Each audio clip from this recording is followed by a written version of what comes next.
एक बार की बात है, एक छोटे से गांव में दादी माँ अपनी पोती रिया और पोते अर्जुन को रात में कहानी सुनाने बैठती हैं। दादी बताती हैं कि उनके गांव के पास एक घना जंगल है जहां एक जादुई खजाना छिपा है। ये खजाना केवल वही व्यक्ति पा सकता है जो साहस, दया और बुद्धिमानी दिखाए। रिया और अर्जुन उत्साहित होकर अगली सुबह जंगल की ओर निकल पड़ते हैं। जंगल में उनकी मुलाकात एक बातूनी तोते मिट्ठू से होती है, जो रंग बिरंगे पंखों और चमकदार आंखों के साथ जीवंत दिखता है। मिट्ठू उन्हें बताता है कि खजाने तक पहुंचने के लिए 3 चुनौतियों को पार करना होगा। जंगल में एक पुराना टूटा हुआ लकड़ी का पुल है जो गहरी खाई के ऊपर है, जहां पुल हिलता डुलता दिखे और खाई में नीचे धुंध भरी नदी चमके। रिया डरती है, लेकिन अर्जुन उसका हौसला बढ़ाता है। दोनों मिलकर रस्सियों को पकड़ते हुए पुल पार करते हैं। आगे एक घायल शेर मिलता है जिसके पंजे में कांटा चुभा है।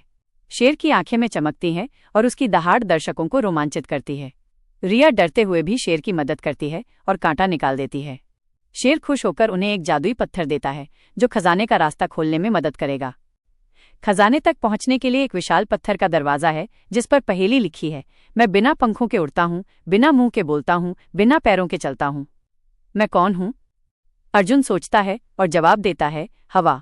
दरवाजा खुलने का दृश्य जादुई हो सकता है, जिसमें चमकते हुए कण और रहस्यमयी रोशनी दिखाई दे। अंत में खजाना मिलता है, एक चमकता हुआ संदूक जिसमें सोने चांदी नहीं बल्कि किताबें, संगीत और जंगल की रक्षा का ज्ञान होता है।